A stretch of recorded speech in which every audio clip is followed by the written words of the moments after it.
જય હાટકેશ સૌને. આજે આપણે શિવરક્ષા સ્તોત્રમાં હજી આગળ વધશું. તો કાલે આપણે 4 શ્લોક સુધી જોયા હતા. હા, આજે 5મા શ્લોકથી શરૂ કરશું. શ્રીકંઠ પાતુ મે કંઠમ સ્કંધો વિશ્વધુરંધરઃ ભુજૌ ભૂભાર સંહર્તા કરૌ પાતુ પિનાકદૃક. તો આ શિવ રક્ષા સ્તોત્રમાં અને બીજા કોઈ પણ ઈષ્ટદેવના રક્ષા સ્તોત્રમાં બધા એક એક અંગોની રક્ષાને માટેની પ્રાર્થના હોય છે. તો ગઈકાલે આપણે જોયું ચોથા શ્લોકની અંદર, તો એમાં જીવવામ વાગધીશ્વર પાતુ કંધરામ ક્ષિતિ કંધર. ચોથો શ્લોક જરા મૂકશો જાગૃતિબેન. જીવવામ વાગીશ્વર પાતુ કંધરામ ક્ષિતિ કંધર. તો આપણને લાગે કે પેલા જીવવાની વાત કરી, પછી કંધરા એટલે ગળાની વાત કરી, અને હવે આજે કંઠની વાત આવે છે. તો બધામાં ફરક શું છે? તો જીવવામ જ્યારે આપણે વાત કરી ગઈકાલે પણ આપણે જોયું હતું, તો એમાં થોડું વિશેષ ચર્ચા જોશું કે વાગીશ્વર જે છે એ વાણીના ઈશ્વર. તો જીવવા જે છે એ એક એનું માધ્યમ છે કે જ્યાંથી વાણી, વૈખરી વાણી બહાર આવે છે. વાણીના 4 પ્રકાર છે. સૌથી ઉચ્ચ દૈવી વાણી જે છે એ પરાવાણી છે, એ નાભીમાંથી નીકળે છે.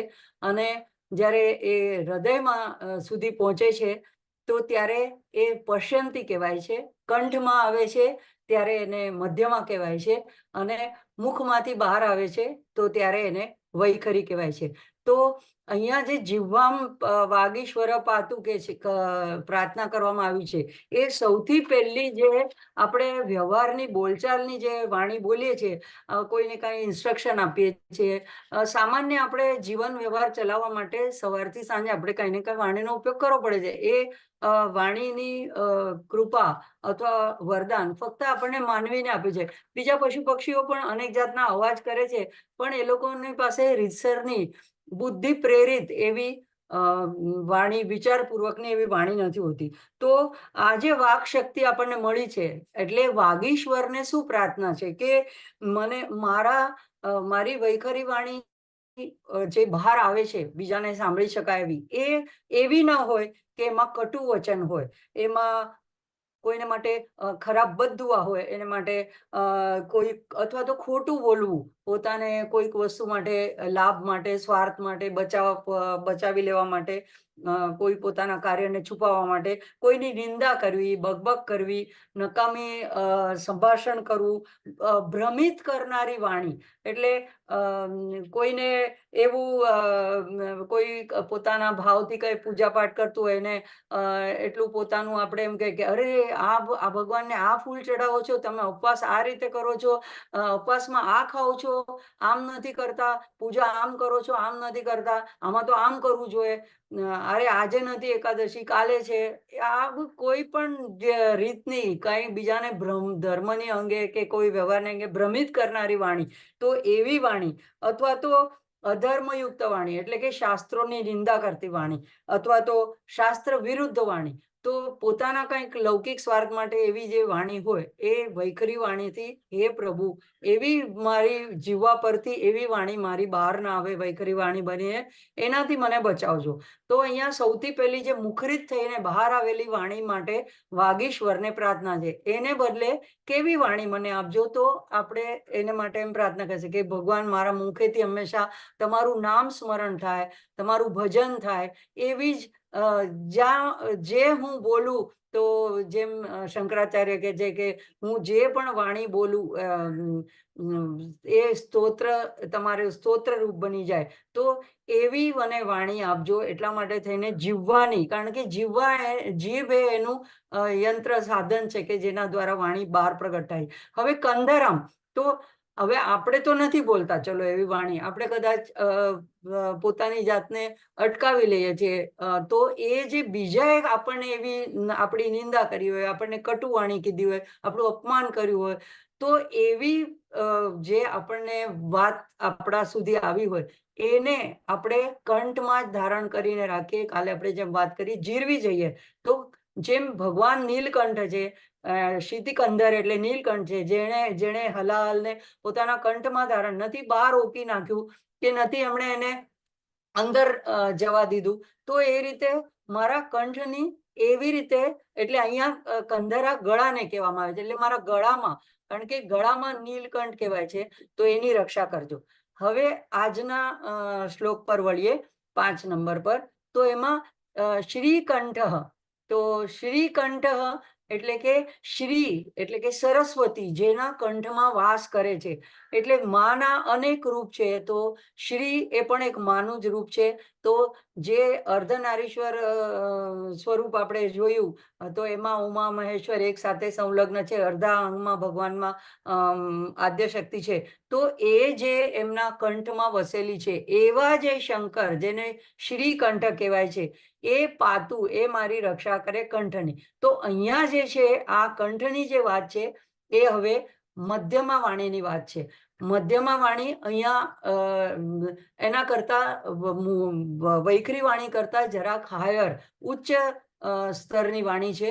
તો એ વાણીની રક્ષા કરવાની અહીંયા વાત છે. બીજું છે કે અહીંયા કંઠની અંદર વિશુદ્ધિ ચક્ર છે, તો એમાં વાઘ દેવતાઓનો વાસ છે. તો એ વિશુદ્ધિ ચક્રને પણ શુદ્ધ રાખજો, એટલે આપણા શરીરમાં ઉર્જા કેન્દ્રને પણ રક્ષા કરવાની પણ એક રીતે એમાં વાત સમાઈ ગઈ છે. તો હવે આ જે છે મધ્યમાં, એ વાણીમાં અને વૈખરીમાં શું ફરક છે? તો એ થોડી વિચારપૂર્વક કરેલી વાણી છે. એટલે કે કોઈ દાખલા તરીકે કોઈ સમસ્યા આવીને આપણી સામે ઊભી રહે, તો જે મનુષ્ય વૈખરી વાણીથી જેમ આવે એમ ફટાફટ બોલી નથી નાખતો, પણ થોડુંક વિચારીને એના ઉપર હવે આમાંથી શું રસ્તો નીકળી શકે છે, એમ સમજદારીથી પછી જે એનું સમાધાન, સોલ્યુશન વિચારે છે, અને પછી જે એના વાણી એના મોઢામાંથી બહાર આવે છે. તો વાણી આવે છે તો મુખમાંથી જ બહાર, પણ એ જુદા જુદા સ્તરેથી બહાર આવે છે. તો અહીંયા જે કંઠની વાત છે તે મધ્યમાં વાણીની વાત છે. એટલે એમાં આપણે તરત કોઈને નિંદા કરીને કે એને આલોચના કરીને કે એની ટીકા કરીને કે એને પ્રતિક્રિયા નથી આપતા.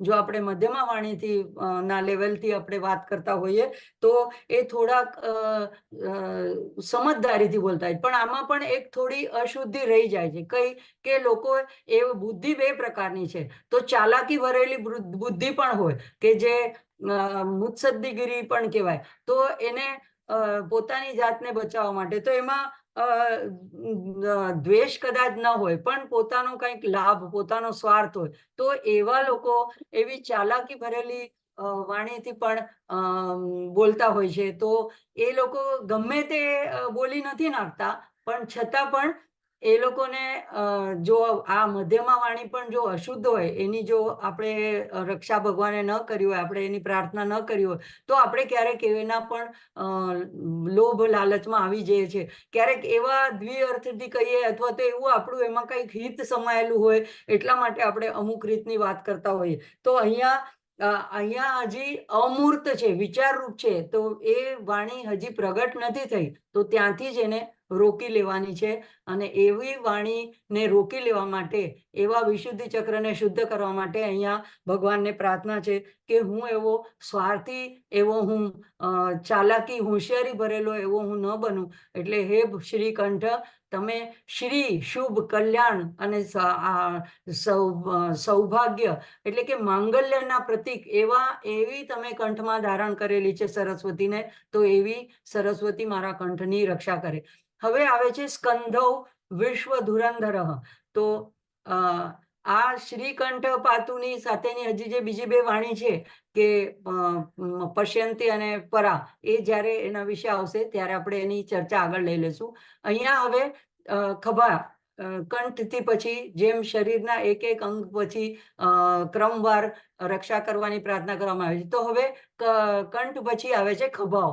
તો વિશ્વ ધુરંધર, ધુરંધર કોને કહેવાય છે? કે જે એકદમ પ્રખ્યાત હોય, જે પ્રતિષ્ઠિત હોય. આપણે એમ કે ધર્મ ધુરંધર, એટલે કે જે એને માટેનો જ્ઞાતા હોય, વિદ્વાન હોય. તો તમે એવા છો કે જે એવી વ્યક્તિ હોય કે જે બધો ભાર ઉપાડી શકે છે. તો મારા પણ ખભાને તમે એવા વિશ્વનો આખો ભાર ઉપાડી શકાવ છો, એવા વિશ્વ ધુરંધર છો. તો એવી ધુરીના અર્થમાં પણ લઈ શકાય. તો જેમ એક ચક્ર હોય, એની જે વચ્ચેની ધુરી હોય, જે આખા ચક્રને પલડે ફેરવે છે. જેમ કે પૃથ્વીની પણ એક ધરી છે. તો વિશ્વની આખી ધુરીને ચલાવનારા, એને ગતિ આપનારા, એને નિયમનમાં રાખનારા, એવા જે તમે વિશ્વ ધુરંધર છો, એ એવા વિશ્વ ધુરંધર મારા સ્કંદ, મારા ખભા ઉપર પણ, મારે પર આખા વિશ્વનો ભાર નથી. મારામાં મારી કુટુંબનો, મારા મર્યાદિત એવી જવાબદારી છે. પણ એ પણ હું સારી રીતે પાર પાડી શકું, તો એટલા માટે મારા ખભાની, એટલે કે મને એવી જવાબદારીનું વહન કરી શકું, એના માટે તમે મારા ખભા મજબૂત રાખજો. તો આવા ખભા આપવો, એનો આપણા ગુજરાતી ભાષામાં એ રીતે પણ અર્થ કરી શકાય છે કે કોઈ જ્યારે દુઃખમાં હોય, કોઈ કંઈક મુશ્કેલીમાં હોય, તો એને ખભો આપવો કહેવાય છે. તો ખભો કંઈ કાઢીને આપતા નથી, પણ એ તમારા ખભા પર માથું ઢાળીને તમારી પાસેથી મદદ માંગે કે કંઈ હૂંફ માંગે, તો ત્યારે એ હૂંફ આપણે કોઈને પૂરી પાડી શકીએ, એવા આપણા ખભા મજબૂત હોય, તો આપણે બીજાને પણ એવો ખભો આપી શકીએ છીએ. તો એવી હું મદદ કરી શકું અસહાય, નિરાશ અને દુઃખી લોકોને. તો એવો મને સમર્થ, એટલે તમારા જેવો મને પણ એવો ધુરંધર ભગવાન બનાવજો. એવો ધુરંધરના એવા પણ અર્થ થાય છે કે દિગ્ગજ, બેજોડ, અસાધારણ, અદ્વિતીય, અનન્ય. તો એવો પ્રભાવશાળી, એવો પ્રસિદ્ધ, એવો મને પણ તમારા જેવો બનાવજો. એટલે મારા ખભાની એ રીતે રક્ષા કરજો. હવે આગળ કે છે, ભુજૌ ભૂભાર સંહર્તા. ભૂભાર, ભૂમિનો ભાર, શેને લીધે ભૂમિનો ભાર? તો પાપથી ભૂમિનો ભાર વધે છે. એટલે કે દૈત્યો જે રાક્ષસો હોય છે, તો એને ભગવાન જ્યારે સંહાર કરે છે, ત્યારે જેવી રીતે કે ત્રિપુરાસુરનો નાશ કર્યો, અંધકાસુરનો નાશ કર્યો, એવા અનેક અસુરોને ભગવાને સંહાર કર્યો. તો એને લીધે પૃથ્વીના ભારને ભગવાન શિવજીએ હળવો કર્યો, એને પાપ રહિત કરી અને વાતાવરણને શુદ્ધ કર્યું. તો એ ભગવાને જે કર્યું, તો એ પોતાના હાથના બળથી, જેમ કે આપણે આગળ જોયું કે એક અગ્નિબાણ ચલાવીને ભગવાને ત્રિપુરની 3 નગરીઓનો નાશ કર્યો હતો. તો આ ભુજા, બાવડાઓ એ એટલા મજબૂત, સક્ષમ હોય, તો એ એવું ભાર દૂર કરી શકે છે, દુષ્ટોને નિવારી શકે છે. તો મને પણ તમે મારી સામે કોઈ એવા દૈત્યો નથી, પણ મારા આંતરિક રૂપો છે, મારા ષડરીપો છે, મારા વિકારો છે, કામ, ક્રોધ, મદ, મોહ, લોભ, મત્સર, એ રાગ, દ્વેષ. તો એનાથી મારું અજ્ઞાન, એ પણ મારો દુશ્મન છે. તો એનાથી હું લડી શકું, તો એવી મારી ભાવડાને પણ તમે મજબૂત કરજો. અને એવું જ્યારે નાનું બાળક કેવું હોય છે કે હળવું ફૂલ હોય છે, તો જે લોકો એવા હળવા ફૂલ હોય, તો આપણે ભાર કઈ રીતે ભારે થઈ જઈએ છીએ, આપણો ભાર કેવી રીતે ભગવાન હળવો કરે? તો આપણે અહંકારથી ભારે થઈ ગયા હોય છે.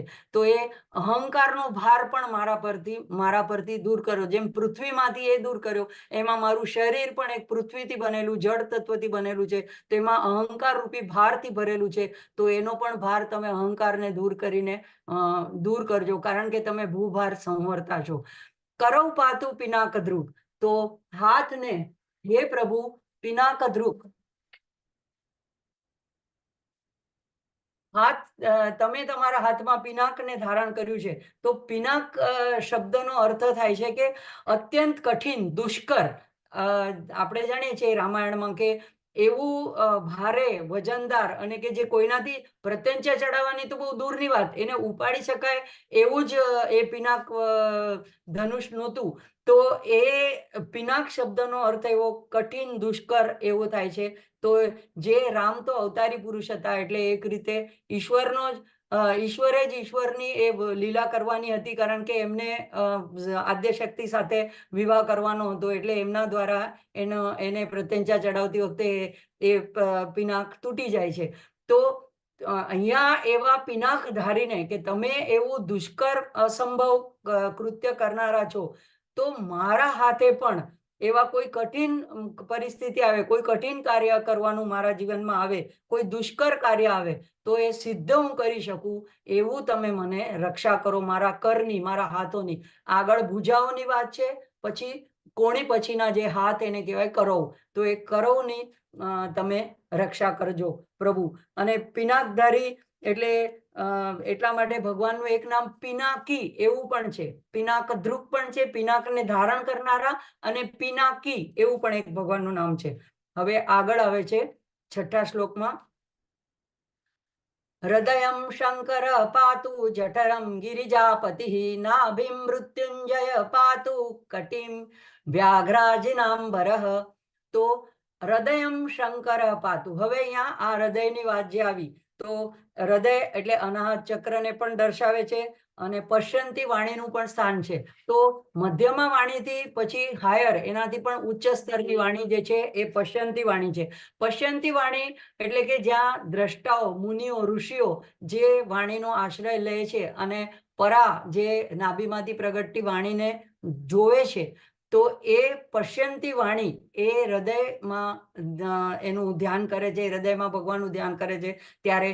તો એવી એ પશ્યંતી વાણી એ આ બધા વિકારોથી રહિત હોય છે, છલ કપટથી. એ એકદમ સ્વચ્છ, નિર્મળ, શુદ્ધ, સરળ વાણી હોય છે. જેવી રીતે સંતોની વાણી હોય, જેવી રીતે કે રામકૃષ્ણ પરમહંસની વાણી તમે સાંભળો તો સાવ નાના સાધારણ બાળક બોલતું હોય એવી રીતની એમની વાણી છે. તો ઋષિઓ અને સંતો દ્વારા આવી વાણી બોલાય છે. એ લોકોને આ વાણી હસ્તગત હોય છે. તો એ લોકો અનાયાસ જ એવી સરળતાથી કહે છે. કોઈનું એમાં અહિત નથી હોતું. હંમેશા એ જગતના કલ્યાણ માટે કે સામેવાળાના હિત માટે જ બોલતા હોય છે. કોઈ ચાલાકી, હોશિયારી નથી હોતી.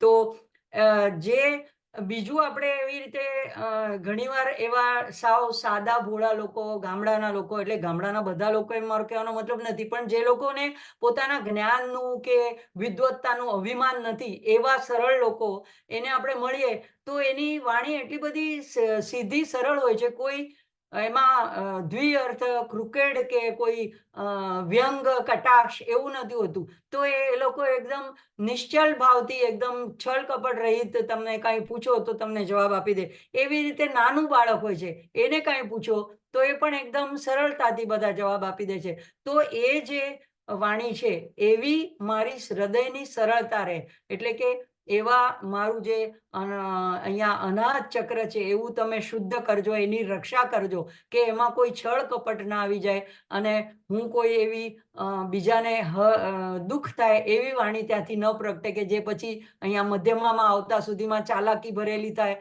થોડી હું એને શુગર કોટેડ કરી નાખું અને પછી હું વૈખરીમાંથી એને બહાર કરું. તો હૃદયમાંથી તમે એને રોકી લેજો. એવી કોઈ વાણીને ઉદ્ભવ જ થવા નહીં દેતા. તો અહીંયા શંકર એ શબ્દ વાપર્યો છે.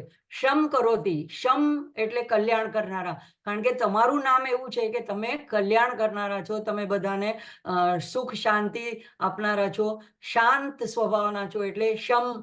તો એટલા માટે મને પણ, મારા પણ હૃદયને એવું શાંત, નિર્મળ, જ્યારે કોઈ વિચારો કે વિકારો ન હોય, એટલે હૃદય એમને એમ પવિત્ર હોય, શાંત હોય, મન પણ શાંત હોય, હૃદય પણ શાંત હોય.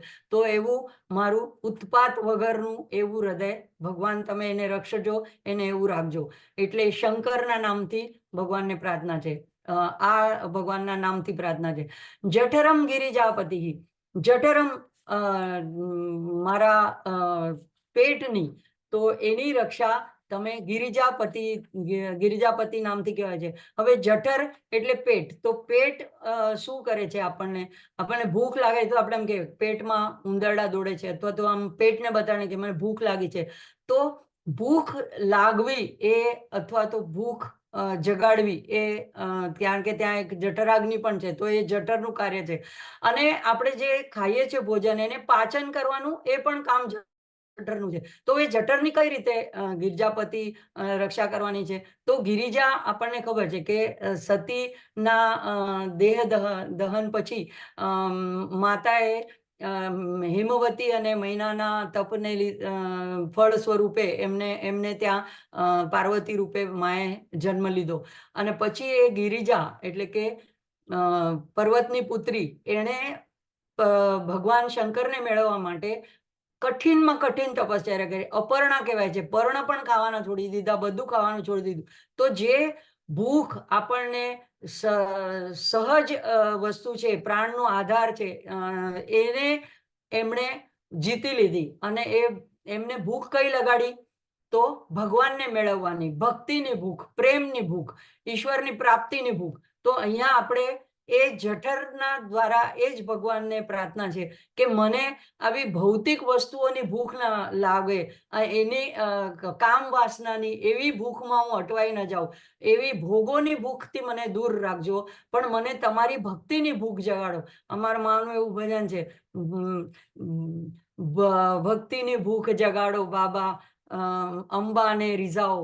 તો એ માએ બહુ જ ભાવપૂર્વક એવું કે છે કે જો ભૂખ જગાડવી હોય તો ભગવાન, અને આપણને જ્યારે એવી ભૂખ લાગે ને અનન્ય, ત્યારે જ આપણે ભગવાનમાં જોડાઈ શકીએ છીએ. જો સાચી ભૂખ આપણને ભક્તિની કે પ્રેમની કે ઈશ્વરની પ્રાપ્તિની લાગતી નથી, ત્યાં સુધી આપણે જેટલા સ્તોત્ર બોલીએ, એટલે એમાં હું પણ આવી ગઈ, તો એ આપણા ખાલી હોઠેથી વૈખરી વાણીથી બોલાતા એવા સ્તોત્ર બની રહે છે, પોપટપંછી જેવા બની રહે છે, જે ખાલી આજે એક રૂટીન કરવાનું છે, મારી આજની પૂજા પૂરી થઈ ગઈ, ચલો આ સ્તોત્ર આટલા નક્કી કર્યા હતા એટલા વંચાઈ ગયા, હવે મહાશિવરાત્રી છે તો કઈ અનુષ્ઠાન ધાર્યું હોય કે હું 11 વખત આમ રુદ્રી બોલીશ, પુરાણોક્ત બોલાઈ ગયું એટલે હાશ થઈ જાય, તો એ સાચી ભૂખ નથી. તો અહીંયા જઠર એવા તમે, જેવા ગિરિજાપતિએ એવું તપ કરીને તમને પ્રસન્ન પતિ તરીકે મેળવ્યા, એવું, અને ગિરી એટલે એક અચળ દ્રઢતાનું પ્રતીક છે, પર્વત. તો એવું મારામાં પણ એવો દ્રઢ સંકલ્પ આવે અને એવા ગિરિજાપતિ મારા જઠરની રક્ષા કરે. તો અમને એવી વિષયોની ભૂખથી પ્રભુ બચાવજો અને અમારા જઠરની રક્ષા કરજો.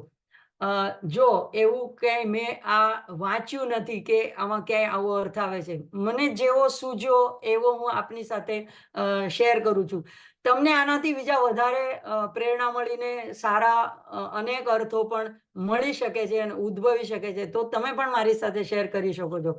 તો આ તો આપણે જ્યારે બોલીએ ત્યારે એટલું બધું એની સાથે તન્મયતાથી આ રક્ષા સ્તોત્ર સાથે જોડાઈ શકીએ, કનેક્ટ થઈ શકીએ, એટલા માટે આપણે એને આટલું વિસ્તારથી સમજીએ છીએ.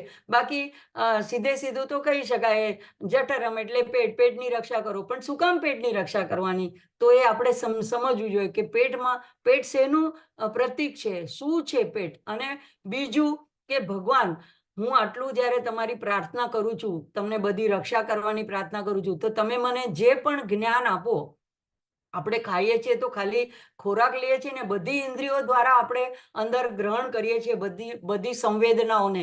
તો એ જે જ્ઞાન મારી અંદર આવે છે એ પેટમાં જઈ પેટ પચાવવાનું પણ કાર્ય કરે છે. તો એ મને જ્ઞાન પચે, મારા જીવનના આચરણમાં ઉતરે, એ ખાલી આમ આજે ખાધું ને કાલે કાઢી નાખ્યું એવું ન રહે, એ મને સત્વ બને, મારા કણે કણમાં, મારા અંગે અંગમાં વ્યાપી જાય. એનું જેમ કે સારું સાત્વિક ભોજન લઈએ તો એનું સારી ધાતુઓમાં પરિણામ થઈને રક્ત બનીને આખા શરીરને સ્વાસ્થ્ય આપે, એમ જઠર, જો પેટ બગડે તો આખું સ્વાસ્થ્ય બગડે છે. તો એવું મારું જ્ઞાન મને પચે, એવું મારી જઠરની હે ગિરિજાપતિ તમે રક્ષા કરજો.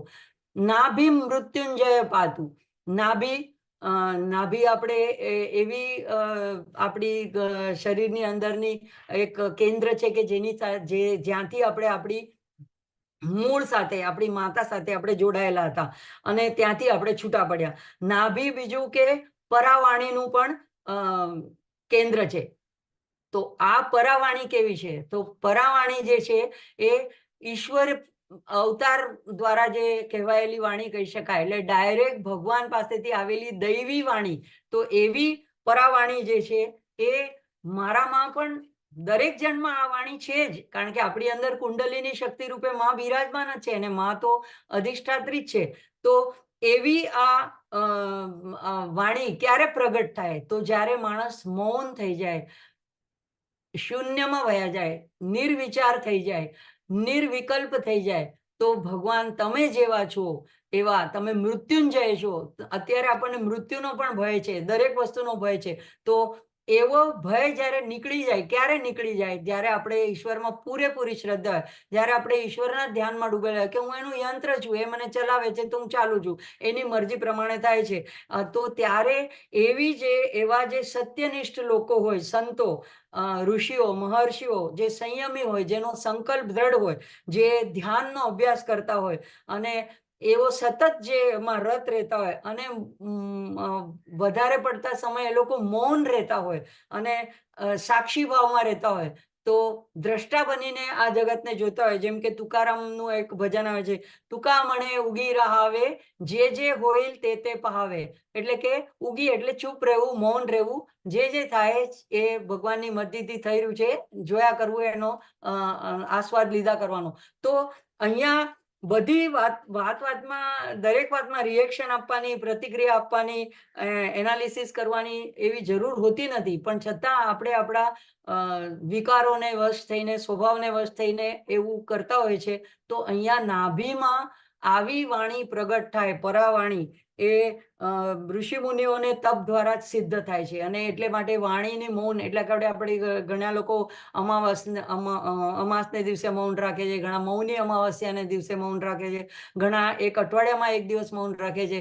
અને મૌનનો અર્થ એમ નથી કે પછી તમે સ્લેટમાં લખીને કે કાગળ પેન્સિલમાં લખીને વાત કરો. મૌનનો અર્થ એમ છે કે ઈશ્વર સિવાયની નકામી ખોટી ચર્ચાઓ, વાતોમાં રસ ન લ્યો, એટલે મૌન. વિચારોનું પણ મૌન. મનમાં ખળબળ ચાલતું હોય તો એને મૌન નથી કહેવાતું. એટલે વાણીનું, ગીતામાં પણ આ પ્રકારના મૌનની વાત આવે છે. તો એવું જ્યારે સાધ્ય થાય ત્યારે આપણા જે ઋષિમુનિઓ હતા એની વાણીને પછી વસ્તુ, એટલે કે જે ઘટના હોય છે એ અનુસરે છે. કેવી રીતે કે એ જ્યારે વાણી બોલે છે ત્યારે એના વાણીના શબ્દો, ધ્વનિ તરંગો અંતરિક્ષમાં, આકાશમાં બધે ફેલાય છે અને એને સત્ય કરવા માટે એવી પરિસ્થિતિ સર્જાય છે. એટલા માટે એ લોકો વરદાન પણ આપતા હતા. કોઈ એમના શરણાગત થાય તો, કોઈના પર રાજી થાય તો, અને કોઈ એવો અપરાધ કરે તો એને દંડ આપવા માટે શ્રાપ પણ આપતા હતા. તો એ એમની વાણી સત્ય થતી હતી. એટલે આ બધું જ હકીકતમાં એવું, જેવું એ બોલતા એવું થતું હતું, જેવું એમણે કીધું હોય એવું બનીને રહેતું હતું. અને એ પછી ઘણીવાર પછી શાપ પછી કોઈ માફી માંગે તો થોડું એનું હળવું કરતા હતા, અથવા તો એનો કંઈક ઉપાય બતાડતા હતા. તો એ રીતે રામાયણમાં પણ ઘણી જગ્યાએ વાતોમાં આવે છે. તો આ શાપ આપ્યા પછી પણ દયાવશ થઈને કંઈક એનો ઉપાય બતાડી દેતા હતા. તો એમને અહિત કરવાનો એવો એમનો ઈરાદો ન હોય, પણ જે કોઈ અપરાધ કરે, વારે જે એકની એક ભૂલ કરે, એકવાર ભૂલ કરે એ ક્ષમ્ય કહેવાય, પણ માફી માંગી લે. પણ વારે કરે એને અપરાધ કહેવાય. અપરાધની ક્ષમા નથી હોતી, એનો દંડ જ હોય છે. તો એવું જે વાણી હોય છે સિદ્ધ થયેલી, એ નાભીમાંથી આવે છે, એ પરાવાણી હોય છે. તો હે મૃત્યુંજય, તમે મારા નાભીની, એટલે કે મારી મણિપુર ચક્રની પણ રક્ષા કરો, મારી પરાવાણીની પણ રક્ષા કરો. મારામાં પણ એવી વાણી જાગૃત થાય, મારામાં પણ એવો ભાવ થાય, હું પણ મૌન બનું, મારામાં પણ દૈવી વાણીનું અવતરણ થાય. તો જેવી રીતે કૃષ્ણ પરમાત્માએ ભલે શરીર ધારણ કરીને લીલા કરી, પણ જ્યારે ગીતાનો ઉપદેશ આપે છે તો કૃષ્ણ ઉવાચ નથી આવતું. ત્યારે હંમેશા આવે છે શ્રી ભગવાન ઉવાચ. તો ભગવાન ઉવાચ એટલે પરબ્રહ્મની દૈવી વાણી ત્યાંથી એમના મુખમાંથી અવતરિત થઈ રહી છે, બહાર પડી રહી છે. તો એટલા માટે ગીતાને, એટલા માટે એવા સાદા શબ્દો નથી. આટલા હજારો વર્ષો થઈ ગયા, 5000 વર્ષ થયા, છતાં પણ એ વાણી દૂષિત નથી થઈ. એના પર કોઈ આંગળી ચીંધી નથી શકતું, એના શબ્દોને કોઈ ખોટા નથી કહી શકતું. એ હજી પણ સેંકડો, હજારો વર્ષો સુધી લોકોને જીવન જીવવા માટે માર્ગદર્શન કરતી રહેશે. તો એવી મારી નાભીને મૃત્યુંજય તમે રક્ષા કરો. કટિમ પાતુ વ્યાઘ્રા જીનાંબરઃ. તમે કટી એટલે પછીનો નીચેનો ભાગ. તો જ્યાં આપણું મૂલાધાર ચક્ર છે, અથવા તો પ્રજનનના જે અવયવો છે, તો ત્યાં નાભીથી નીચેના જે પ્રદેશ છે, કટીથી કમરથી નીચેનો પ્રદેશ છે, તો ત્યાં ભગવાને અહીંયા કયું નામ કીધું છે કે તમે વ્યાઘ્રનું જીનાંબર, એનું તમે વસ્ત્ર, ઉપવસ્ત્ર તરીકે વીંટાળીને રાખ્યું છે. તો એ એક વૈરાગ્યનું પ્રતીક છે. બીજું કે જે લોકો સિદ્ધ મુનિઓ, તપસ્વીઓ હોય છે, જ્યારે તપશ્ચર્યા કરવા બેસે છે ત્યારે આસન તરીકે પણ આવું વ્યાઘ્રનું ચામડું, વ્યાઘ્ર જીનાંબર વાપરે છે. તો એ એક વૈરાગ્ય, એક મૂલાધાર ચક્રની જે ભોગોમાં આસક્તિ હોય છે અને જે નિમ્ન કક્ષાની ભૌતિક વસ્તુમાં વ્યક્તિની જે ખેંચાણ હોય છે, એને દૂર કરીને, એને ઓવરકમ કરીને, પોતાના ઉર્ધ્વરેતસ બનીને પોતાની ચેતનાને હજી થોડા ઉચ્ચ સ્તરે લઈ જવા માટેનું એ પ્રતીક છે. તો જેવી રીતે ભગવાન તમે એ વ્યાઘ્રાંબર ત્યાં રાખીને તમે કટીની રક્ષા કરી છે, કટીને વીંટાળીને રાખી, તો મારા પણ કટીના પ્રદેશના બધા અવયવોને આવા ભોગ આસક્તિના એવા ખેંચાણમાંથી, લોભ લાલચમાંથી, વાસનામાંથી મને ઉગારજો, બચાવજો અને મને મારી કટી પ્રદેશની પણ રક્ષા કરજો. આગળ જોશું.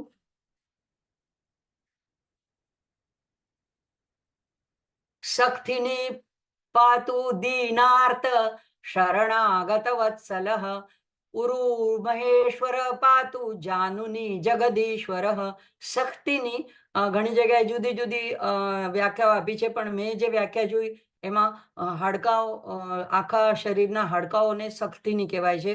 તો એ સંસ્કૃત શબ્દ શક્તિની હાડકાને નિર્દેશ કરે છે. તો એ હાડપિંજર, આપણું જે ઢાંચો છે, જેના ઉપર આપણું શરીર બનેલું છે, જેના દ્વારા આપણે ઊભા રહીએ છીએ, તો એ હાડકા એટલે એને જેના બળે આપણું અસ્તિત્વ છે, એની તમે દીનાર્થ શરણાગત વત્સલ, તમે દીન એટલે કે જે આર્તતાથી પીડાથી પીડાયેલો છે, જે ગરીબ છે, જે દુઃખી છે, પીડિત છે, અને સાથે શરણાગત છે, અને એના તમે વત્સલ છો, એટલે તમે એના ઉપર વાત્સલ્ય કરનારા, પ્રેમ કરનારા, એને મદદ કરનારા. તો એવા પ્રભુને આ નામથી સંબોધીને કહે છે કે મારા હાડકાઓની. તો અહીંયા આપણને પેલા ભૃંગી ઋષિની પણ વાત યાદ આવે છે કે જેવી રીતે ભૃંગી ઋષિએ એટલો બધો કે ખાલી શિવને જ માનવું અને પાર્વતીને ન માનવું અને ખાલી શિવની પ્રદક્ષિણા કરવું, અને ભગવાને ત્યારે એને બોધપાઠ આપવા માટે પછી ભગવાન તો કૃપાળુ છે કે એને વાત જતી કરી નાખી, પણ માતા પાર્વતી પેલા બાજુમાં બેઠા હતા, પછી ભગવાનની ગોદમાં બેઠા, તો પણ એણે ભમરો બનીને ઉપરથી, શરીરના ઉપરથી રક્ષા કરી, પ્રદક્ષિણા કરી, અને છેલ્લે માતા એમના અર્ધાંગમાં સમાઈ ગયા, તો એ બંનેના અર્ધાંગના વચ્ચેથી કોતરીને મધમાખી રૂપે બહાર આવીને એણે ખાલી શિવજીની પ્રદક્ષિણા કરવાનું વિચાર્યું. તો એનો પણ સંદર્ભ અહીંયા આવી શકે કે ત્યારે માતાએ એમ કીધું કે તને જો માની જરૂર નથી ને, તો તારામાંથી માનો ભાગ હું કાઢી લઉં છું. એટલે માંસ અને રક્ત કાઢી લીધું, તો ફક્ત અસ્થિ રહી ગયા ત્યાં. તો એ અસ્થિથી પછી સ્થિર ઊભો રહી શકે એમ હતો નહીં. પછી એ ભગવાનના શરણમાં પડ્યો, પછી એને માતાનું મહત્વ સમજાવ્યું, અને ભૃંગીની પર પછી કૃપા કરીને ભગવાન એને ત્રીજો પગ આપ્યો ત્યારે. અને એણે કીધું કે ના, બીજા લોકોને પણ આ વસ્તુ મને જોઈને, મારા રૂપને, કુરૂપને જોઈને યાદ રહે, એટલા માટે મને ફરીથી પોતાનું સ્વરૂપ નથી જોતું. અને ભગવાને પણ માતાની શ્રાપની વચ્ચે પોતે આડખીલી ન કરી, એટલે અંતે એનું એવું જ અસ્થિપિંજર જેવું સ્વરૂપ રહ્યું. તો એકલું શરીર એવું જો મજબૂત ન હોય હાડકા, તો એ ઊભું નથી રહી શકતું. એટલે કે આપણને આપેલું સોંપેલું કાર્ય ભગવાને જે અહીંયા જેને માટે મોકલાવ્યા છે, એ આપણે પૂર્ણ નહીં કરી શકીએ, અને આપણે દુઃખી બિચારા બાયલા એવા નમાલા જેવા બની ન રહીએ. એટલે ભગવાનને પ્રાર્થના છે કે મને એવા મજબૂત હાડકાના બનાવજો, મારા બધા હાડકાઓમાં એટલી શક્તિ આપજો, કારણ કે તમે દીન અને આર્ત એના શરણાગતના વત્સલ છો. તો મને મારા પગ ઉપર હું ઊભો રહી શકું એવો મને સમર્થ અને એટલો શક્તિશાળી બનાવજો પ્રભુ. એટલે શક્તિની રક્ષા કરજો. ઉરુ મહેશ્વર પાતુ. ઉરુ કહેવાય છે સાથળને. તો જે કટી પ્રદેશથી ઘૂંટણ સુધીના ભાગને જોડતું જે હાડકું છે, એ સૌથી એક મજબૂત અને સૌથી લાંબુ, મોટું અને સૌથી એક મહત્વનું એવું હાડકું કહેવાય છે. એટલે જો એ તૂટે તો માણસ પછી પાંગડું થઈ જાય છે. એને અત્યારે તો હવે સર્જરીથી નાખે છે એમાં સળિયા ને એવું, પણ પછી એક શરીર એનું નબળું થઈ જાય છે. તો એવું ઉરુ જે છે એને મહેશ્વર, તમે મહાન ઈશ્વર છો. તો મારા એવા શરીરને સુદૃઢ રાખવા માટે, અને જેટલે હું જગતની સેવા કરી શકું અને હું પથારીવશ ન થઈ જાઉં, એટલા માટે મારા ઉરુની તમે હે મહેશ્વર રક્ષા કરજો. જાનુની જગદીશ્વર. જાનુની એટલે ઘૂંટણ. તો ઘૂંટણનો જો દુખાવો થાય અને ઘૂંટણ જો ઘસાઈ જાય અને ઘૂંટણ જો ચાલે નહીં તો માણસની ગતિવિધિ બધી રોકાઈ જાય છે. તો ઘૂંટણને તમે એટલા માટે કે ઘૂંટણ ઉપર જ્યારે કહેવાય છે કે આખા શરીરનો 2/3 2/3 ભાગ ઉપર છે, ઘૂંટણ ઉપર છે એનો ભાર, અને 1/3 આપણા શરીરનો ભાગ ઘૂંટણની નીચે છે. તો ભગવાનને કહે છે કે તમે જગતના ઈશ્વર છો, તમે જગતનો ભાર ઉપાડો છો, તો મારા ઘૂંટણ પણ એટલા સક્ષમ બનાવો કે હું પણ, તમે આખા જગતનો ભાર ઉપાડો છો, પણ હું કમસે કમ મારા ફેમિલીનો, મારા નાના કુટુંબનો ભાર હું વહન કરી શકું, એવા મારા ઘૂંટણ સુદ્રઢ રાખજો પ્રભુ. એટલે જાનુની જગદીશ્વરઃ. આગળ. જંઘે પાતુ જગત કરતા ગુલ્ફો પાતુ ગણાધિપઃ. તો જંઘા એટલે પિંડલીઓ, જે આપણે કે પગ કહી શકાય, એટલે ઘૂંટણથી નીચેનો ઘૂંટી સુધીનો જે ભાગ હોય છે, તો એને જગત કરતા. તો તમે હે જગતના રક્ષણ કરતા એવા મારી પિંડલીઓની પણ રક્ષા કરજો. ગુલ્ફો પાતુ ગણાધિપ. ગુલ્ફો એટલે એન્કલ જેને કહેવાય છે, ઘૂંટી. તો એ જો આપણી ઘૂંટી બરાબર ન હોય તો આપણો પગ આગળ પાછળ વળી શકતો નથી, આપણે ચાલી નથી શકતા, ચાલવા મુશ્કેલી આવે છે, તો ગતિવિધિ આપણી રોકાઈ જાય. તો એ એટલા માટે. અને ગણાધિપ, તો જેમ તમે બધા ગણોના અધિપતિ છો, જેમ કે ભૂત ગણ હોય, પિચાસ ગણ હોય, પ્રમથ ગણ હોય, એવા બધા અનુચરોના જુદા જુદા વર્ગોના યક્ષ, એ બધાના તમે જો અધિપ છો, તમે બધા ગણો તમારા હાથ નીચે, અનુચરો તમારા હાથ નીચે કામ કરે છે, તો મારા શરીરના પણ પગના આટલા બધા આ જુદા જુદા વિભાગ છે, તો એ બધા વિભાગના ગણને, એટલે બધું મળીને પગ છે, પણ એ બધાને પણ તમે રક્ષા કરજો, જેથી હું બરાબર સમર્થ રીતે ઊભો રહી શકું, મારી ગતિવિધિ આગળ ચલાવી શકું. તો હવે ચરણૌ કરુણા સિંધુ સર્વાંગાની સદાશિવઃ. ચરણૌ, ચરણ જે છે એટલે કે નીચે પગના, પગ જેને પંજો કહેવાય, તો એ ચરણની કરુણા સિંધુ તમે રક્ષા કરજો. હવે બધું બરાબર હોય, પણ જો કોઈના પેલું ડાયાબિટીસને લીધે આંગળા કપાઈ ગયા હોય કે ચરણ કપાઈ ગયો હોય, તો પણ એ વ્યક્તિ બરાબર નથી. એટલે એક શરીરને જો શરીર સારી રીતે ચાલવું હોય તો આ દરેકે દરેક અવયવો સુદ્રઢ હોવા જોઈએ. તો ચરણનો એમ પણ અર્થ થાય કે મારા ચરણ જે છે એ જમીન ઉપર જ રહે. આપણે એમ કહીએ કે હવામાં ન ઉડવા માંડે, એવું હું ગમે તેટલો મોટો બનું, સામર્થ્યવાન બનું, પણ હું એટલો ઉન્મત્ત ન થઈ જાઉં કે મારા ચરણ પૃથ્વી પર ન રહે અને હું તમને ભૂલી જાઉં. તો કરુણા સિંધુ છો તો તમે એટલું કરજો કે ચરણ મારા બરાબર જમીન ઉપર જ રહે, એટલે કે હું નમ્ર બનીને રહું અને તમારા ચરણમાં રહું, અને મારા ચરણ તમારા સુધી જ પહોંચે, આડા અવળા ક્યાંય બીજી માર્ગે વળે નહીં. તો અને શંકરાચાર્ય જેમ કે છે કે યદ યદ કર્મ કરોમિ તદખિલમ શંભો તવ આરાધનમ. તો એમાં કે છે કે સંચાર પદયો પ્રદક્ષિણ વિધિ. તો મારો સંચાર, મારું ચાલવું પણ એવું બનવું જોઈએ કે હું તમારી જ પ્રદક્ષિણા કર્યો છે, એટલે હું કણે કણમાં તમારો અનુભવ કરું, તમારો વાસ છે, એ વાતને હું ભૂલી ના જાઉં, અને મારા ચરણ તમારી પ્રદક્ષિણા કરતા હોય એવી રીતે, એટલે ગમે તે ખોટે માર્ગે ન જાય. માર્ગનું પણ અહીંયા સંદર્ભ આવે છે કે ચરણ આપણને ક્યાં લઈ જાય છે, તો ખોટે માર્ગે આપણા ચરણ વળે નહીં. તો એટલા માટે તમે કરુણા સિંધુ છો, તો કરુણા કરો મારા પર અને મને સાચા માર્ગે, સારા માર્ગે, તમારા સુધી મને પહોંચાડજો. સર્વાંગાની સદાશિવ. તો હવે સદાશિવ એ સર્વોચ્ચ રૂપ છે ભગવાનનું, જેને કહેવાય છે શુદ્ધ ચૈતન્ય, પરમ ચૈતન્ય, પરબ્રહ્મ. જે આખું સ્તોત્ર છે એ પણ સદાશિવ પ્રીત્યર્થે છે. તો એમ છેલ્લે હંમેશા બધા આવા કવચમાં એ જ બતાવે છે કે હવે કંઈક આમાં એકાદું રહી ગયું હોય ભગવાન મારું કહેવાનું, તો એ સર્વાંગને તમે સદાશિવના નામથી કહે છે કે એમાં બધું આવી ગયું. એ બધા આખા અંગોની, પ્રત્યંગોની, જે મારું કહેવાનું કંઈ બાકી રહી ગયું હોય, કોઈની રક્ષા કરવાનું કહેવાનું, તે બધાની તમે હે સદાશિવ રક્ષા કરજો. આગળ.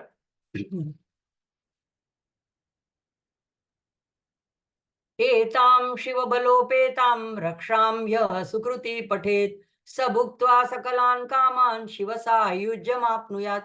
મેં આપણે જ્યારે શરૂ કર્યું ત્યારે પણ ધ્યાન દોર્યું હતું કે આની તમે સીધે સીધી જો તુલના કરો રામ રક્ષા સ્તોત્ર સાથે તો ઘણી બધી સિમિલારિટી આવે છે. ત્યાં જેમ આનો પહેલો શ્લોક છે તો ચરિતમ દેવદેવસ્ય મહાદેવસ્ય પાવનમ એમ છે. તો ત્યાં આવે છે ચરિતમ રઘુનાથસ્ય શતકોટી પ્રવિસ્તરમ એકમ અક્ષરમ પુંસામ મહાપાતકનાશનમ.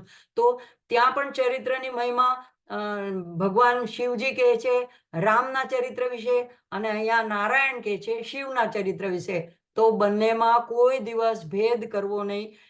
આપણું જે ઈષ્ટ હોય એને સર્વોચ્ચ માનીને પણ બધું એમાં સમાયેલું છે એવું માનીને પૂજા કરવી. બેયમાં ભેદ ક્યારે કરવો નહીં. જે લોકો શિવનો ભેદ કરે છે એ વૈષ્ણવ નથી, જે વિષ્ણુનો ભેદ કરે છે એ શિવ ભક્ત જ નથી. તો આપણે મહાશિવરાત્રી આવે છે તો ક્યારે પણ એવું શિવ ભક્ત તરીકે નારાયણનો, હરિનો, વિષ્ણુનો એવો ઓછા આંકીને કે એનો પેલો ભેદ ન કરવો જોઈએ બંનેમાં. તો એટલા માટે આ બંનેની કમ્પેરિઝન બતાડું છું કે ત્યાં રામ રક્ષા સ્તોત્રમાં આવે છે ધ્યાત્વા નીલોત્પલ શ્યામમ રામમ રાજીવલોચનમ જાનકી લક્ષ્મણોપેતમ જટા મુકુટમંડિતમ. તો ત્યાં ધ્યાત્વા ધ્યાન કરવાનું છે. તો નીલોત્પલ શ્યામ વર્ણના, મેઘ વર્ણના, રાજીવ એવા કમળના લોચન વાળા એવા, પણ પાછા જાનકી અને લક્ષ્મણની સાથેના, એટલે રામ લક્ષ્મણ જાનકી ત્રણેયનું ધ્યાન કરવાનું છે. અને ત્રીજા અને ચોથા શ્લોકમાં પણ વર્ણન ભગવાનના હાથોનું, ભુજાઓનું. સાસિતું ધનુર્બાણ પાણીન તંચરાંતકમ સ્વલીલયા જગત્રાતુમ આવિર્ભૂતમ અજમ વિભુમ. તો એ અજન્મા છે, સર્વવ્યાપક છે, હાથોમાં ખડગ અને તુણીર ધનુષ્ય બાણ ધારણ કર્યા છે, રાક્ષસોના સંહાર તથા પોતાની લીલાઓથી જગતના રક્ષા હેતુ અવતીર્ણ થયા છે. એ શ્રી રામનું સ્મરણ કરીને રામ રક્ષામ પઠેત પ્રાજ્ઞ પાપગ્નિમ સર્વ કામદામ. તો આવા રામને યાદ કરીને, ધ્યાન કરીને આ રામ રક્ષાનું પઠન પ્રાજ્ઞ એટલે કે બુદ્ધિમાન લોકોએ એને કરવું જોઈએ. અને એટલા માટે કારણ કે બધા પાપોનો નાશ કરવાનું છે અને સર્વ કામધામ, સર્વ કામનાઓને પૂર્ણ કરનારું. તો અહીંયા એ જ પ્રકારનો અહીંયા ભગવાનમાં પણ શરૂઆતમાં ધ્યાનનો શ્લોક આવે છે. તો ત્યાં એમ કે છે ગૌરી વિનાયકોપેતમ. ત્યાં જે રીતે જાનકી લક્ષ્મણોપેતમ, તો અહીંયા ગૌરી વિનાયકોપેતમ પંચવક્ત્ર ત્રિનેત્રકમ શિવમ ધ્યાત્વા દશભુજમ શિવ રક્ષામ પટેલ નર. તો ભગવાનના અહીંયા ફક્ત દશભુજમ અને પંચવક્ત્ર કહીને બધું એની અંદર સમાવિષ્ટ કરી દીધું છે. ત્યાં 2 થી 2.5 શ્લોકમાં એનું વર્ણન રામના આયુધોનું કરવામાં આવ્યું છે. પણ એટલે કોઈ પણ સ્તોત્ર આવું કવચનું કરવાનું હોય તો કોનું ધ્યાન કરીએ છીએ, કોને પ્રાર્થના કરીએ છીએ, તો એનું સ્વરૂપ આંખની સામે લાવીને આવા શ્લોક દ્વારા પછી એ રક્ષા કવચનો પાઠ કરવો જોઈએ. તો બંનેમાં એ સિમિલારિટી છે. હવે અહીંયા આ 9મા શ્લોક પર આવીએ આપણે. એતામ શિવ બલોપેતામ રક્ષામ યહ સુકૃતિ પઠેત. તો આ જ પ્રમાણે રામ રક્ષા સ્તોત્રમાં 13મો શ્લોક છે. તો એમાં શું છે? એતામ રામ બલોપેતામ રક્ષામ યહ સુકૃતિ પઠેત. તો સુકૃતિ પઠેત અહીંયા શિવ બલોપેતામ, તો ત્યાં રામ બલોપેતામ. બલોપેતામ એટલે બળની સાથે, શક્તિની સાથે, એટલે કે શિવ અને શક્તિની સંયુક્ત. ત્યાં પણ રામ અને સીતાને સંયુક્ત. શક્તિ વગર શિવ શવ છે, એવી જ રીતે રામ પણ પોતાની શક્તિ વગર ન હોય. તો એવી રીતે અહીંયા કઈ રીતે પાઠ કરવાનો છે આ? તો અહીંયા કીધું કે એતામ શિવ બલોપેતામ. શિવ અને શક્તિની સાથે, શિવના સ્વરૂપને એના શક્તિની સાથે રહીને જે સુકૃતિ એટલે જે ધન્ય વ્યક્તિ છે, જે સુકૃત કરનારો વ્યક્તિ છે, પુણ્યશાળી વ્યક્તિ છે, એણે શિવ શક્તિની યુક્ત બંનેની સાથે ધ્યાન કરીને આ શિવ રક્ષા સ્તોત્રનો પાઠ કરશે તો એને શું ફળ પ્રાપ્ત થશે? સભુક્ત્વા સકલાન કામાન. એ પોતાની બધી કામનાઓને ભોગવીને, એટલે કે અહીંયા ભોગની વાત છે. પછી શિવ સાયુજ્યમાં આપનુયાત, એટલે કે મુક્તિની વાત છે. શિવ સાયુજ્યને પ્રાપ્ત કરશે. તો અહીંયા આ રીતે એનો આપેલું છે. અને ત્યાં રામ રક્ષા સ્તોત્રમાં કેવી રીતે આપ્યું છે?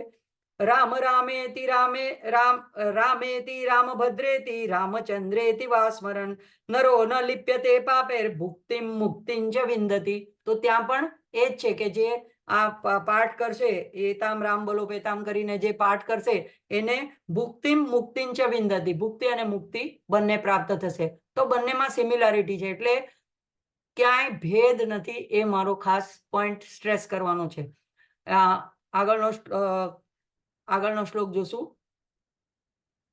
ગ્રહ ભૂત પિશાચાદ્યાસ્ત્રૈલોકે વિચરંતીએ વિચરંતીએ. હવે અહીંયા પહેલી લાઈનમાં પહેલું ચરણ છે, એમાં 9 અક્ષર અનુષ્ટુપ છંદમાં 8 આવે છે, પણ જે આવા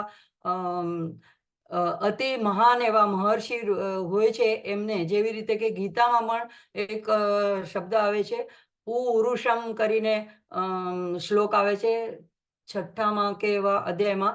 તો એક જગ્યાએ જ્યાં દીર્ઘ ના હોવો જોઈએ ત્યાં દીર્ઘ લીધો છે, એ બે શ્લોકનું પેલું ભાવ બેસાડવા માટે. તો એવી છૂટ આવા જ્ઞાતા લોકોને હોય છે, સામાન્ય કવિઓને એવી છૂટ હોતી નથી. તો અહીંયા એક અક્ષર મને વધારે લાગે છે, 8 ને બદલે 9 છે પહેલા ચરણમાં, એટલે થોડો લય ચુકાઈ જાય છે.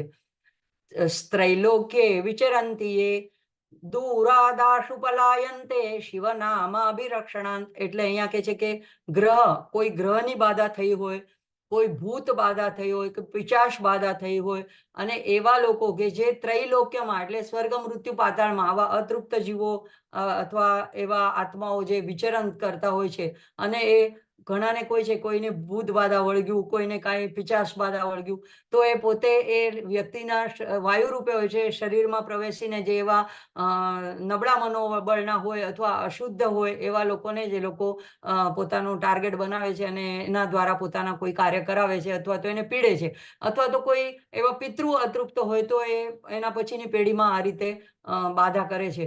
તો દાખલા તરીકે એવું હોય તો પણ હું તો હનુમાનજીના ભક્ત તરીકે કોઈ આ બધી વસ્તુને માનતી નથી, એટલા માટે કે મને એનો ભય નથી, માનતી નથી. એટલે મતલબ ઘણાને જોઉં પણ છું કે કોઈ લોકો એવી રીતે પીડાય પણ છે, પણ જેને હનુમાનજીનો આશ્રય છે એને ચિંતા કરવાની જરૂર નથી.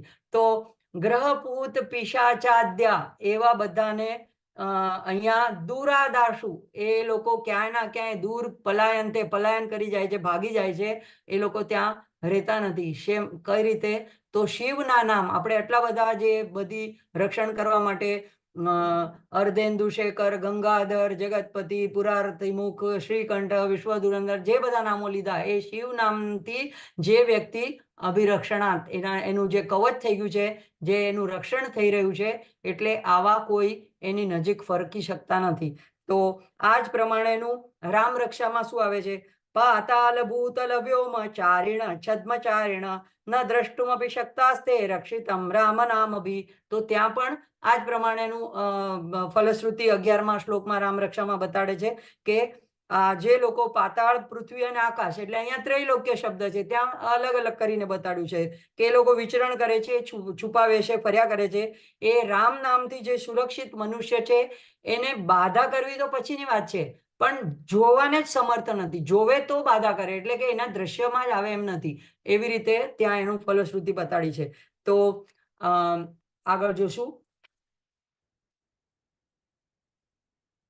અભયંકર નામેદમ કવચમ પાર્વતી પતેઃ ભક્ત્યા બિભર્તિય કંઠે તસ્ય વશ્યમ જગત્ત્રયમ. તો અહીંયા કે છે કે આ સ્તોત્રનું નામ જે છે, કવચનું નામ, આપણે કહીએ છીએ શિવ રક્ષા સ્તોત્ર, પણ ખરેખર એ શિવ રક્ષા સ્તોત્ર શું છે? તો અભયંકર નામ વાળું કવચ છે, એટલે કે બીજાને અભય બનાવી દેનારું છે. તમને આ કોઈ પણ ભૂત પ્રેત બાધા કાંઈ ન હોય અને ભગવાન તમને મુક્તિ ભુક્તિ બધું આપતા હોય, તો પછી કોઈ જાતનો ભય રહે જ નહીં. એટલે કે અભય આપનારું એવું અભયંકર અથવા તો એમ પણ કહી શકાય ભયંકર ન હોય, એટલે કોઈ વસ્તુ ભયંકર રહે જ નહીં, અને અભયંકર એટલે અભય આપનારું. તો એવું આ પાર્વતી પતે, પાર્વતીના પતિ દ્વારા કહેલું જે આ સ્તોત્ર છે, પાર્વતી પતિને માટેનું, એની રક્ષા પ્રાર્થના માટેનું છે. અહીંયા પાર્વતીપતિ એ પણ નામ એક ખાસ હેતુ દર્શાવતું એવું મને જણાય છે કે શિવ શિવા એ બંને અભય આપનારા છે. તો એકની પૂજામાં બીજા સમાઈ જાય છે. તો ભગવાનના નામની જગ્યા અહીંયા એમ શંકર ભગવાનનું સ્તોત્ર એમ નથી લખ્યું, અહીંયા પાર્વતી પતે લખ્યું છે, એટલે કે માનું નામ પહેલા લખ્યું છે. તો આગળના શ્લોકમાં પણ આવ્યું છે શિવ બલોપેતામ, તો શિવની સાથે એની બલ એટલે કે એની શક્તિ સમિત, એટલે કે શિવનું બળ આદ્યશક્તિ માં પાર્વતી છે. તો આમાં સ્તોત્ર બંનેની સંમેલિત શક્તિથી, કૃપાથી, રક્ષાથી આપણને રક્ષે છે. આ કવચ ધારણ કરાવે છે, આપણી આજુબાજુ કવચ બની જાય છે એનું ભક્ત્યા. પણ હવે આ સ્તોત્રને કઈ રીતે કરવાનું છે? તો યહ કંઠે બિભર્તિ, યહ કંઠે, કંઠમાં ધારણ કરવાનું છે. અને એનો અર્થ એમ થયો કે આ કંઠસ્થ કરવાનું છે. તો નાનું સ્તોત્ર છે. કોઈ પણ આપણે તો ગુજરાતીઓને નાનો આનંદનો ગરબો આટલો મોટો, આટલી બધી પંક્તિઓનો અડધા કલાકનો છે, તો પણ રોજ રોજ બોલવાથી મોઢે આવડી જાય છે. તો આ તો સાવ નાનું સ્તોત્ર છે. રામ રક્ષા સ્તોત્ર આનાથી ડબલ છે, તો પણ આ એનાથી પણ અડધું છે, અને બંને ઇક્વિવેલન્ટ છે. તો મને એમ છે કે હવે આ મહાશિવરાત્રી આવે છે, તો રોજ રોજ સાંભળીને આપણને પણ આ કંઠસ્થ થઈ જશે. તો જે એવું કંઠસ્થ કરે છે અને કંઠમાં ધારણ કરે છે, એટલે કે કંઠમાં ધારણ કરવું એટલે બોલે છે, પઠન કરે છે, બે રીતે લઈ શકાય. તો એવા ભક્તિપૂર્વક જે કરે છે, એને શ્રદ્ધાપૂર્વક કરે છે, એને ત્રણેય લોક વશમાં આવી જાય છે. વશમાં આવી જાય છે એટલે બધાને આકર્ષી લે છે. આ વશમાં કરે છે એટલે કઈ વશીકરણ કરે છે એવું નથી. એટલે એને પછી જગતમાં કઈ અશક્ય રહેતું નથી. તો આવી વ્યક્તિને એવું ઈશ્વરત્વ, મહાનતા એવી પ્રાપ્ત થાય છે. અને એ એવું સદગુરુ સ્વરૂપ બની જાય છે કે બીજાને રક્ષણ આપવા માટે, આશ્રય આપવા માટે પણ ત્વામ આશ્રિતાના વિપન્નરાણામ ત્વામ આશ્રિતાય આશ્રયંતામ પ્રયાંતિ કરીને સપ્તશ્લોકી દુર્ગામાં કહે છે એમ કે તમારા આશ્રયમાં જે છે એ બીજાને આશ્રય આપવા સમર્થ બની જાય છે. તો અહીંયા એવું એ ત્રણેય લોકને વશ કરનારો એવો એ ભક્ત બની જાય છે. અને આ જ પ્રકારનું રામ રક્ષામાં શું છે? જગજ્જૈત્રેક મંત્રેણ રામ નામના અભિરક્ષિતામ ય કંઠે ધારયે તસ્ય કરસ્થા સર્વસિદ્ધયઃ. તો એમાં 13મા નંબરમાં શ્લોકમાં આ જ પ્રમાણેનો ભાવ ત્યાં રામ રક્ષામાં આપેલો છે કે જે લોકો આવું રામ નામનું આવું રક્ષા સ્તોત્ર કંઠમાં ધારણ કરે છે, એને સર્વસિદ્ધિ પ્રાપ્ત થાય છે. આગળ જોશું. ઇમામ નારાયણ સ્વપ્ને શિવ રક્ષામ યથા દિશત, એટલે આ દિશત. પ્રાતરુત્થાય યોગીન્દ્રો યાજ્ઞવલ્ક્યસ્તથા લિખત, આ લિખત. તો ઇમામ આ નારાયણ ભગવાને સ્વપ્નમાં આવીને શિવરક્ષામ એટલે શિવરક્ષા સ્તોત્ર યથા આદિશત એટલે આદેશ આપ્યો. જેવી રીતે એમણે સ્વપ્નમાં આવીને યાજ્ઞવલ્ક્યજીને આદેશ આપ્યો કે તારે આ લખવાનું છે અને આ જગતમાં જગતના કલ્યાણ માટે પ્રગટ કરવાનું છે. પ્રાતર ઉત્થાય યોગીન્દ્રો, યોગીઓમાં પણ ઇન્દ્ર એટલે યોગીઓનો રાજા યોગીન્દ્ર નામથી એને સન્માનિત કરવામાં આવે છે. એવા યાજ્ઞવલ્ક, જેને આપણે પહેલા શરૂઆતના ભાગમાં જોયું, એવા યાજ્ઞવલ્ક ઋષિ જે યજુર્વેદના પણ મુખ્ય દ્રષ્ટા છે, એમણે સવારે ઉઠીને આ એવું ને એવું લખી લીધું. તો જેવી રીતે રામ રક્ષા સ્તોત્રમાં પણ આ જ રીતે આવે છે. આદિષ્ટવાન યથા સ્વપ્ને રામ રક્ષામિ મામ હર તથા લિખિતવાન પ્રાત પ્રબુદ્ધો બુધ કૌશિક. તો સ્વપ્નમાં બુધ કૌશિક ઋષિને ભગવાન શિવનો જે પ્રમાણે આદિષ્ટવાન ત્યાં શબ્દ છે, એટલે કે આદેશ આપવામાં આવ્યો થયો, એ રીતે બુધ કૌશિક ઋષિએ પ્રાતકાળે જાગીને આ સ્તોત્ર લખી લીધું. તો અને પછી શિવજીએ એમ પણ છેલ્લે કીધું કે રામ રામેતિ રમે રામે મનોરપે સહસ્રનામ તત્તુલ્યમ રામ નામ વરાનને. તો શિવજી પાર્વતીને કહે છે કે હે સુમુખી, રામ નામ એ વિષ્ણુ સહસ્ત્ર નામની સમાન છે, અને હું સદા રામ નામમાં રમણ કરું છું, અને એમાં જ મારું મન રમતું રહે છે અને રામ નામનું સ્તવન કરે છે. તો આ રીતે બંને શ્લોક, બંને સ્તોત્ર એક તુલનાત્મક જે રીતે જોઈએ તો અભેદ છે. તો અહીંયા એ જ રીતે અહીંયા યાજ્ઞવલ્ક્યજીએ પણ જેમ એને આદેશ આપ્યો, આ ઋષિ મુનિઓને પોતાનો સ્વાર્થ હોતો નથી. જો એમને જે ભગવાન પાસેથી પ્રસાદ મળે છે તો એ લોકો જગતના કલ્યાણ માટે બીજાને એ પ્રસાદ વેચી દે છે. એમ નથી કે હવે મને એક સરસ મજાનું ભગવાને સ્વપ્નમાં આપ્યું તો મને આ રામ શિવ રક્ષા સ્તોત્ર મળી ગયું, તો હવે હું મારી પાસે રાખું અને મારો ઉદ્ધાર કરી લઉં. એવી સ્વાર્થી વૃદ્ધિ આવા ઋષિઓની, મુનિઓની, આવા દ્રષ્ટાઓની હોતી નથી. ભારતીય સંસ્કૃતિની જ આ પરંપરા નથી. એમાં હંમેશા સર્વે ભવન્તુ સુખીનઃ, સર્વે સંતુ નિરામયા, સર્વે ભદ્રાણિ પશ્યન્તુ, મા કશ્ચિત દુઃખ ભાગ ભવેત.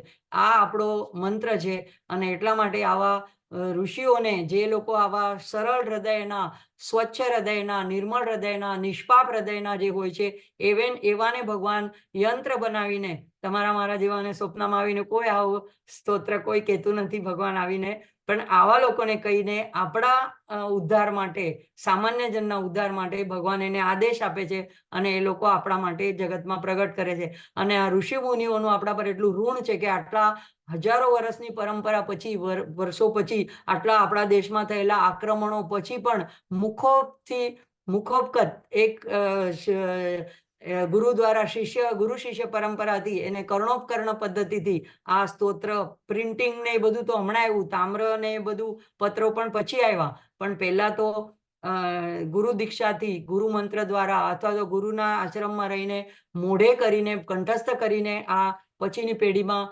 સંક્રમિત થયા અને આપણા સુધી પહોંચ્યા. તો આપણે એ ઋષિ ઋણના પણ એના ઋણમાં છીએ અને એના ઋણ મુક્ત થવું હોય તો આપણે આ સ્તોત્ર પોતે ભણી, સમજી, વાંચી, બોલી અને આપણા આગળની પેઢી સુધી એનો પ્રચાર કરવો જોઈએ, પ્રસાર કરવો જોઈએ, એના સુધી એને પહોંચાડવું જોઈએ.